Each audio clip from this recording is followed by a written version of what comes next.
अस्सलाम पाकिस्तानियों, आज हम आर्ट थ्योरी के ऊपर बात करेंगे। आर्ट थ्योरी, लास्ट टाइम हमने फ्रॉक थ्योरी पे बात की थी, उस पर लोगों ने बड़ा अप्रिशिएट किया और लोगों को बड़ा पसंद भी आया कि यार फ्रॉक थ्योरी बड़ी ज़बरदस्त आपने बताई। आर्ट थ्योरी भी इसी तरह की एक थ्योरी है। आर्ट थ्योरी, आर्ट चींटी को कहते हैं, मैं उर्दू में बता देता हूँ। और चूंटियों की अगर आपको पता हो तो एक रेड और एक ब्लैक चूंटियों की नस्ल है, और ये दोनों आपस में बताया जाता है कि एनिमीज हैं। लेकिन मैं आपको एक बड़ी इंटरेस्टिंग बात बताऊं कि अगर रेड आंट्स और ब्लैक आंट्स को आप एक जार में बंद कर दें और उस जार को सिर्फ रख दें तो वो उसमें इजीली मिलजुल के रहना शुरू कर देती हैं। लेकिन अगर आप को देखना है कि उनकी फाइट, तो आप उसी जार को ज़रा सा शेक करें तो वो दोनों आपस में लड़ना शुरू हो जाएंगी और एक दूसरे को जान से मार देंगी। नाज़रीन, हमारी ज़िंदगी के अंदर भी कुछ ऐसे ही लोग होते हैं जो उस जार की मानंद होते हैं, जो उस जार को हिलाते हैं। हम इस दुनिया में, इस माशरे में रहते हैं और बड़े पुरसुकून रह रहे होते हैं। हमें उन लोगों को तलाश करना है जो उस जार को हिला रहे हैं। जैसे कि चूंटियां आपस में लड़ जाती हैं उस जार को हिलाने की वजह से, तो उन चूंटियों में कोई प्रॉब्लम नहीं था, ना उनको लड़ना था आपस में, लेकिन किसी ने आके इस जार को हिलाया तो उनको लगा कि ये आपस में एनिमीज हैं और वो लड़ना शुरू हो गए। पाकिस्तान की मिसाल कुछ ऐसी ही है। आपको सिर्फ उन लोगों को देखना है जो उस जार को बार बार हिला रहे हैं और सिंधियों को और पंजाबियों को और पठानों को और बलूचियों को आपस में लड़ाकर फ़ायदा उठा रहे हैं। देखिए, मेन चीज़ ये है कि आपको ये समझना है कि आपको लड़ा कौन रहा है और फिर आपसे वो बेनिफिट कौन ले रहा है। इसका जो अल्टीमेट बेनिफिशरी है वो कौन है। अगर आपको वो समझ में आ गया तो आप लड़ना छोड़ देंगे। पठान, पंजाबी, बलोची, सिंधी, ये सब एक ड्रामेबाजी लोगों ने बनाई हुई है। ये सब एक साथ कराची शहर में रहते हैं। इनको मैंने तो नहीं लड़ते हुए देखा कि कोई सिंधी पठान से लड़ रहा हो या पठान सिंधी से लड़ रहा हो। छोटे मोटे झगड़े मसाइल होते रहते हैं। लेकिन मैं ऐसे लोगों को जानता हूँ जिनमें मेरे खुद के इतने दोस्त हैं जो सिंधी भी हैं, बलोची भी मेरे दोस्त हैं, पठान भी हैं, पंजाबी भी हैं, और हम सब एक साथ एक गैदरिंग में बैठकर एंजॉय भी कर रहे होते हैं। तो यहाँ क्यों लड़ाई नहीं हो रही? नाज़रीन, यहाँ पे लड़ाई इसलिए नहीं हो रही कि वो जो दोस्त हैं उनमें कोई जार को हिलाने वाला नहीं है। आप बात को मेरी समझ रहे होंगे जो मैं करना चाह रहा हूँ। आपको पाकिस्तान के अंदर उन अनासिर को पहचानना है जो इन कौमों को आपस में लड़ा रहे हैं, फिरका बंदियों के उस पर लड़ा रहे हैं, फिर कौमियत पे लड़ा रहे हैं, और फिर उन लड़ाइयों से वो फ़ायदा भी उठा रहे हैं। तो वो जो अनासिर हैं, हम उनको इनडायरेक्टली फ़ायदा पहुँचा रहे हैं। मैं जो जिस तरफ इशारा कर रहा हूँ आप समझ रहे होंगे। ज़्यादा ओपनली बात करना भी आपको पता है आजकल मुनासिब नहीं है, तो मैं इशारतन आपको जो मैं समझा रहा हूँ वो आप यकीनन समझ रहे होंगे। और आप सबको इमरान खान ने बड़ा होशियार बना दिया है, ऐसी बात नहीं है। आप सब बड़े समझदार हैं, बस इशारों में ही समझ जाते हैं। तो आर्ट थ्योरी को हमें समझना होगा। आर्ट थ्योरी बिल्कुल ऐसे ही है। पाकिस्तान को आप एक जार समझ लीजिए और उसमें रहने वाले मुख्तलिफ किस्म के लोग, रंगो नस्ल के लोग, जिसमें आप रेड और ब्लैक आर्ट्स, उनको समझ लीजिए। तो जब तक इस जार को शेक नहीं किया जा रहा, ये बिल्कुल परफेक्टली लोग रह रहे हैं और बड़े पुरसुकून रह रहे हैं। आप सोचें, कुछ अरसा पहले कराची के हालात बड़े ख़राब होते थे जी। आप लियारी नहीं जा सकते थे, लियारी वाले जो है वो कोरंगी नहीं जा सकते थे, कोरंगी वाले बनारस नहीं जा सकते थे, और बनारस वाले कोरंगी नहीं आ सकते थे, और ये लोगों ने आपस में अलग अलग डिवाइड हुआ। तो आज ऐसा क्या हुआ कि ये सब लोग पूरे कराची में घूम सकते हैं और आना जाना हो रहा है।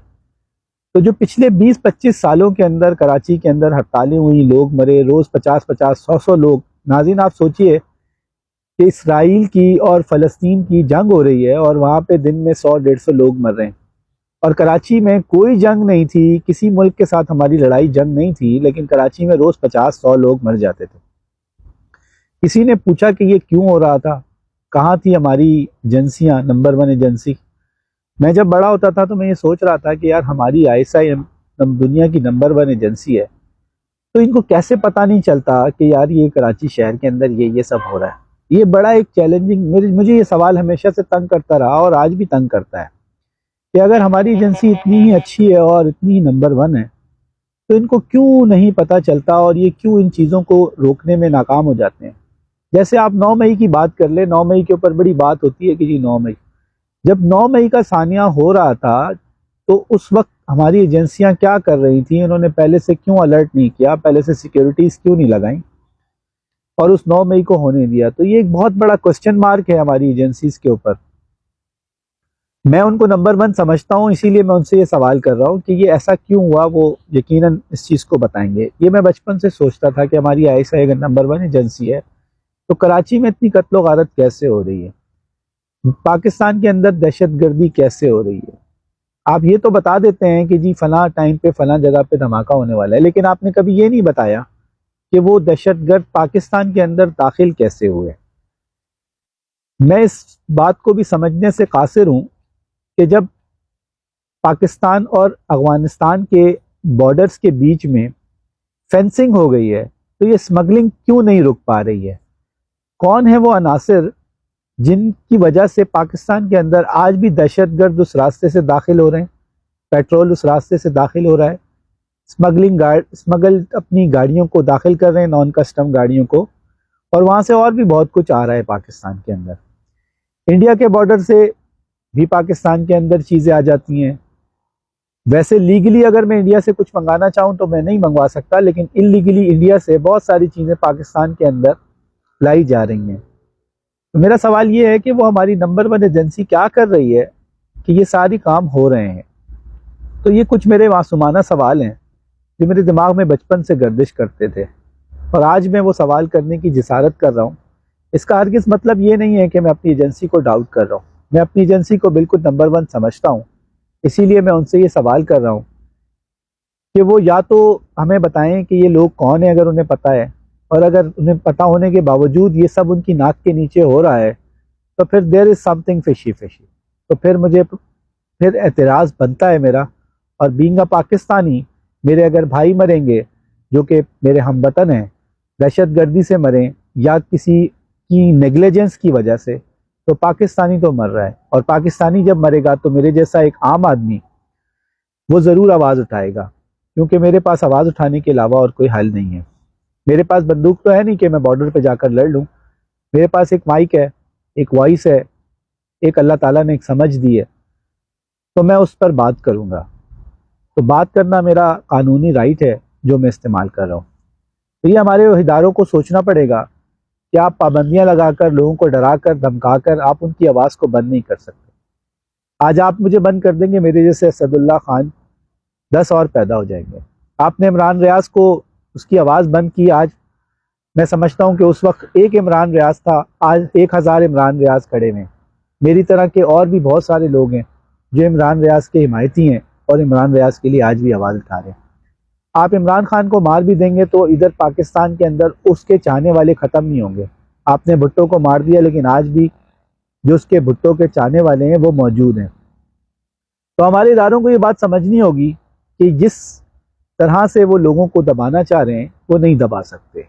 आप कौम की आवाज़ नहीं बंद कर सकते, आप कौम की जो उमंगें हैं उसको नहीं दबा सकते। आप वक्ती तौर पर बिल्कुल डरा लेंगे, लोग आपके सामने बात नहीं करेंगे, लेकिन जब वो आपके पास से जाएंगे तो वो ज़रूर आपसे बात करेंगे।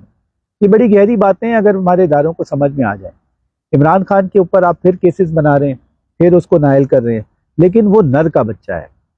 उसने ये साबित किया पाकिस्तान के अंदर मौरूसी सियासत जिसको उसने कहा था कि मैं ख़त्म करूँगा, उसने बैरिस्टर गौहर को चेयरमैन बनाकर ये बात साबित कर दी कि पाकिस्तान तहरीके इंसाफ ही वो जमात है जो फ्यूडल सिस्टम की जमात नहीं है। उसने अपने बेटे को चेयरमैन नहीं बनाया, अपनी बीवी को नहीं बनाया, अपनी बहन को नहीं बनाया, उसने एक आम से वर्कर को पार्टी का चेयरमैन बना दिया।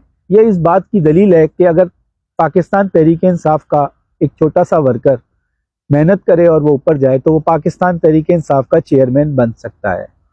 बैरिस्टर गौहर को चेयरमैन बनाने के बाद इमरान खान ने ये बात साबित की कि सिर्फ और सिर्फ एक बड़ा लीडर ही ये काम कर सकता है, और पाकिस्तान की तारीख में इमरान खान से बड़ा लीडर कायदे आज़म के बाद मुझे कोई और नज़र नहीं आता। भुट्टो साहब की लोग तारीफ़ें करते होंगे, लेकिन मुझे उनसे बहुत सारे इख्तिलाफात हैं, तो मैं भुट्टो साहब को बहुत बड़ा लीडर नहीं मानता, लेकिन yes he was a good leader.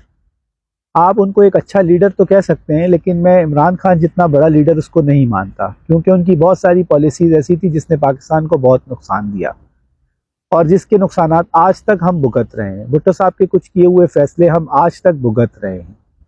नाज़रीन, मैं उम्मीद करता हूं कि मेरी आंट थ्योरी आपको समझ आई होगी और आप मेरी वीडियो को शेयर करेंगे। तो इस वीडियो को शेयर करना मत भूलिएगा, क्योंकि शेयरिंग से मुझे हौसला मिलता है।